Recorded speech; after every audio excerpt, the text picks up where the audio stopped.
Good morning student. तो आज हम हिंदी का 5th लेसन बहादुर बिट्टो पढ़ने जा रहे हैं। एक किसान था, उसकी बीवी का नाम था बिट्टो। एक दिन किसान ने बिट्टो से कहा, सुबह जब मैं खेत में हल चला रहा था तो एक शेर ने आकर कहा, किसान किसान अपना बैल मुझे दे दे वरना मैं तुझे खा जाऊंगा। बिट्टो ने उससे पूछा, तूने क्या जवाब दिया? किसान ने कहा, मैंने कहा तू यहीं रुक, मैं घर जाकर अपनी गाय ले आता हूँ। अगर तू बैल खा लेगा तो हम लोग भूखों मर जाएंगे। यह सुनकर बिट्टो को बहुत गुस्सा आया। उसने किसान को फटकारा, घर की गाय शेर को खिलाते, तुझे शर्म नहीं आती?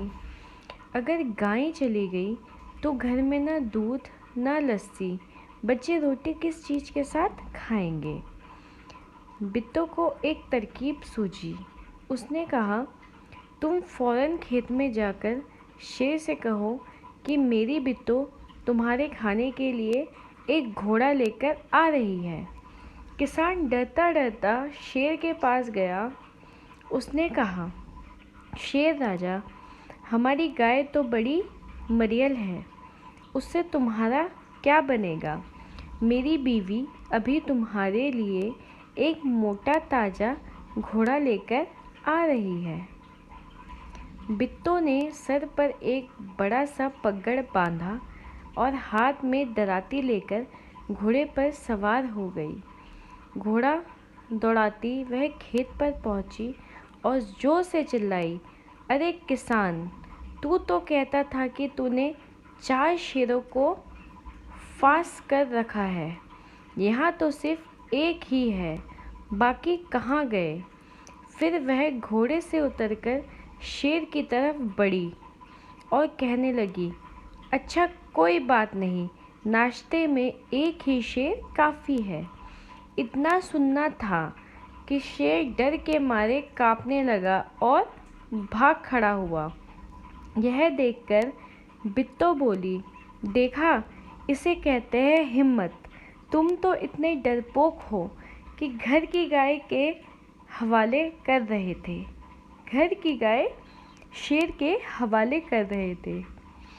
उधर मारे भूख के शेर की आंत छटपटा रही थी। एक भेड़िए ने पूछा, महाराज क्या मामला है? आप आज बहुत उदास दिखाई दे रहे हैं। शेर ने कहा, कुछ ना पूछो, आज मुश्किल से जान बची है। आज एक ऐसी राक्षसी से पाला पड़ गया जो रोज़ सुबह 4 शेरों का नाश्ता करती है। यह सुनकर भेड़िया बहुत हंसा। वह सुबह झाड़ी में छिपकर सारा तमाशा देख रहा था।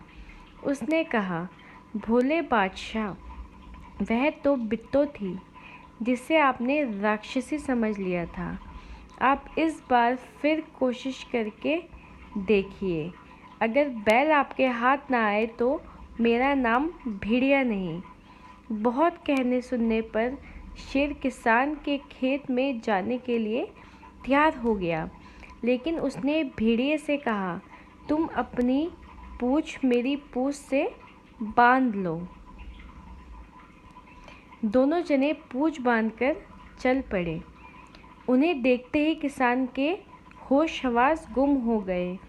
वह डर से थर थर काँपने लगा, लेकिन बिट्टो बिल्कुल नहीं घबराई। भेड़िए के पास जाकर उसने कहा, क्यों रे भेड़िए, तू तो अभी वादा करके गया था कि तू अपनी पूँछ से 4 शेर बांध कर लाएगा, लेकिन तू तो सिर्फ एक ही शेर लाया है, वह भी मरियल सा। भला इसे खाकर मेरी भूख मिट सकती है? खैर, इस वक्त यही सही। इतना कहकर बिट्टो आगे बढ़ी। शेर के होश हवास उड़ गए।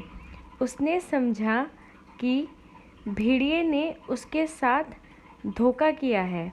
वह फौरन वहाँ से भागा। भेड़िया बहुत चीखा चिल्लाया, लेकिन शेर ने एक ना सुनी। तेज़ी से भागता चला गया। किसान और बिट्टो आराम से रहने लगे। उन्हें मालूम था कि अब शेर उनके खेत की तरफ फिर कभी नहीं आएगा। तो बेटा हमने इस लेसन से क्या सीखी कि इंसान को कभी भी डरना नहीं चाहिए, डर के आगे जीत है। जैसे कि इस कहानी में जो उसका पति होता है वो बहुत डरपोक होता है, लेकिन जो बिट्टो थी वो क्या थी, बहुत ज़्यादा ब्रेव थी, बहुत ज़्यादा शक्तिशाली और दिमागदार थी। उसने अपनी गाय को शेर के हवाले नहीं करा, उसने थोड़ा दिमाग लगाया और चालाकी से शेर को डरा के अपने खेत से भगा दिया। और जब दोबारा शेर उसके खेत में आया तो उसने दोबारा चालाकी से दिमाग लगाया। वो डरी नहीं, उसका पति डर गया पर वो डरी नहीं, उसने दोबारा से दिमाग लगाया और दोबारा चालाकी से उस शेर के होश उड़ा दिए और जीत हासिल कर ली। तो इससे हम क्या सीखेंगे बेटा कि कभी भी ज़िंदगी में डरना नहीं चाहिए। अगर कभी ऐसा हो कि आपको डर का सामना करना भी पड़ जाए तो हिम्मत कभी नहीं हारनी चाहिए, क्योंकि अगर आप हिम्मत हार गए तो मतलब आप हार गए। लेकिन अगर आप हिम्मत नहीं हारे, जैसे जो बिट्टो थी वो हिम्मत नहीं हारी, तो उसने डर का सामना किया और उस पर जीत हासिल करी।